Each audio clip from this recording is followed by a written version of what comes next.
हमेशा की तरह अमेरिका फिर से एक बार पाकिस्तान को बचाने के लिए आ गया है। जी हाँ दोस्तों, डोनाल्ड ट्रंप जो कि अमेरिका के प्रेसिडेंट है, वो एक ट्वीट करते हैं जिसमें वो बताते हैं भारत सरकार और पाकिस्तान की सरकार युद्ध विराम के लिए मान गई है। जो भी विवाद भारत और पाकिस्तान के बीच सीमाओं पर चल रहे थे, वो अभी इस वक्त बिल्कुल रोक दिए गए हैं। दोस्तों, हिंदुस्तान पाकिस्तान के बीच सीज फायर तो हो गया है, लेकिन इस बार इस विवाद ने तीन चीजें बिल्कुल साफ कर दी है। जो लोग मुसलमानों की देशभक्ति पर सवाल उठाते थे, उनके मुंह पर जोरदार थप्पड़ लगा है। जो गोदी मीडिया के चर्चे करते थे, उनके मुंह पर भी जोरदार थप्पड़ लगा है। और जो पाकिस्तान आतंक फैलाने से पीछे नहीं हट रहा था, उसे भारतीय सेना ने भी जोरदार थप्पड़ मारा है। देश में इस विवाद के बीच बैरिस्टर असदुद्दीन ओवैसी के ऐसे मिजाज दिखे जिसने हर किसी को दीवाना बना लिया।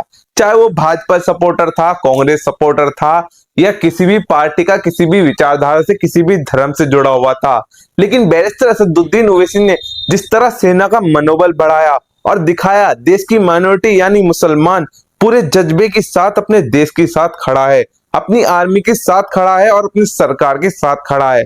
और उन्होंने खुलकर कहा, वक्फ बिल हो, यूसीसी हो या कोई भी अन्य कानून हो जो देश में मुसलमानों को अच्छा नहीं लगता या मुसलमानों के लिए खराब है, वो देश का अंदरूनी मामला है, लेकिन जब देश पर बात आएगी, ये मुसलमान अपना सीना सबसे आगे लेकर जाएगा। वहीं हमने देश की जाबाज बेटी सोफिया कुरैशी को भी देखा, जिन्होंने दमदार अंदाज से ऑपरेशन सिंदूर को लीड करते हुए पाकिस्तान की वोट लगा दी।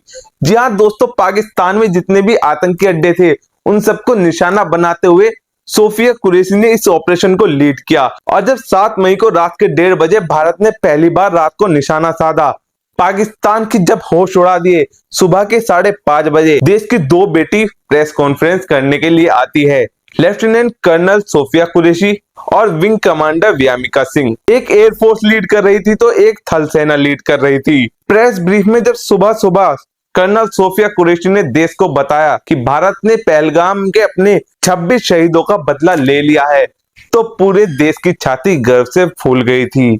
वहीं एल न्यूज के फाउंडर मोहम्मद जुबैर की भी जितनी तारीफ की जाए वो भी कम है, क्योंकि जब 7 मई को ये विवाद सीमा पर शुरू हुआ, तो पाकिस्तान ने अचानक से जिस ट्विटर को यानी जिस एक्स को अपने देश में बैन किया हुआ था, उसे अनबैन कर दिया और बहुत सारे इंडियंस अकाउंट बना लिए, जो अकाउंट अफवाह फैलाने में लग गए, जिन्होंने ये बताने की कोशिश की कि पाकिस्तान में इंडियन आर्मी सिविलियंस को टारगेट कर रही है।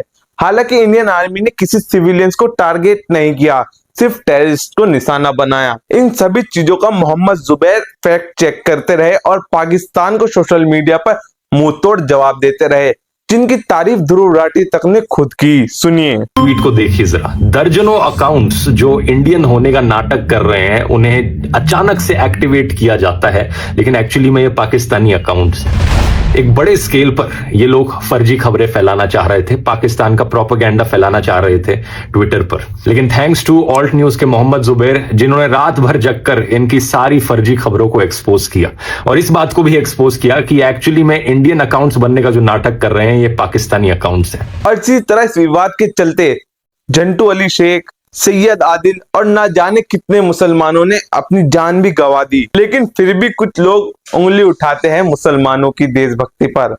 मुसलमान तो हमेशा से दिखाता आया है, चाहे 1948 में ब्रिगेडियर उस्मान हो, और चाहे 1965 की जंग में वीर अब्दुल हमीद हो, और चाहे 2025 के विवादों के बीच सोफिया कुरैशी हो, हमेशा मुसलमान अपनी देशभक्ति साबित करता रहा है और देश के साथ पूरे जुनून और जज्बे के साथ खड़ा रहा है। ये उन सभी के मुंह पर थप्पड़ था जिन लोगों ने लगातार मुसलमानों की देशभक्ति पर उंगली उठाई, जिन कश्मीरियों की देशभक्ति पर उंगली उठाई। उन्हीं कश्मीरियों को पाकिस्तान जम्मू कश्मीर के पुंछ में निशाना बनाने से पीछे नहीं हटा। अगर वो पाकिस्तान प्रेमी होते तो पाकिस्तान उनको निशाना क्यों बना रहा था? दो छोटे सगे बहन भाई अपनी जान दे देते हैं पाकिस्तान के नापाक कारनामों की वजह से, और अगर फिर भी कश्मीर और मुसलमान पर अब भी कोई उंगली उठाता है तो उसके मुंह पर ये वीडियो फेंक कर मारिएगा और बताइएगा इस देश में किस तरह मुसलमान हमेशा देश के साथ खड़ा रहा है। दूसरा, गोदी मीडिया का रुख जो इस विवाद के बीच में रहा,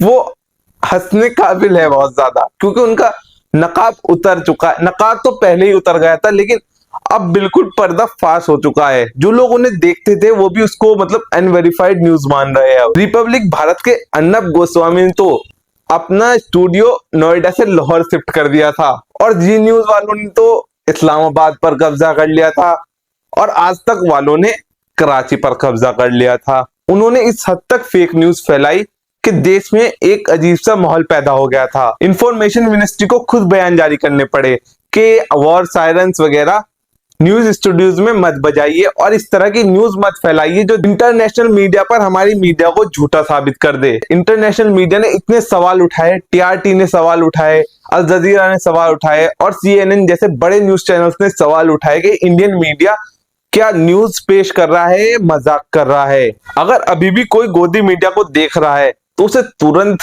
डॉक्टर के पास जाने की जरूरत है। खैर, इस बात को आप बुरा ना मानिए, लेकिन गोदी मीडिया की खबरों से यही लगता है।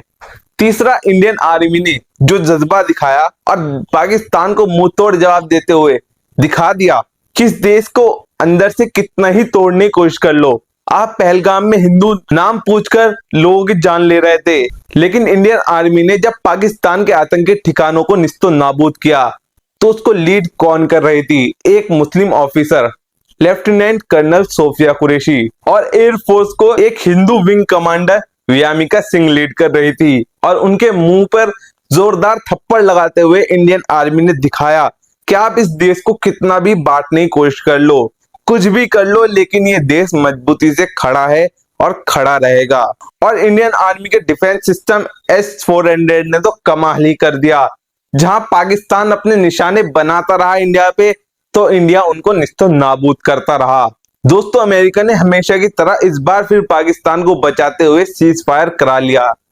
चलिए, इनोसेंट्स की जान नहीं जानी चाहिए, लेकिन इनोसेंट्स की जान भी पाकिस्तान ही ले रहा था जब कश्मीर में वो सिविलियंस पर लगातार निशाने बना रहा था। आगे की अपडेट्स के लिए बने रहिए मेरे साथ। मैं तरकीब नैयर कुरैशी।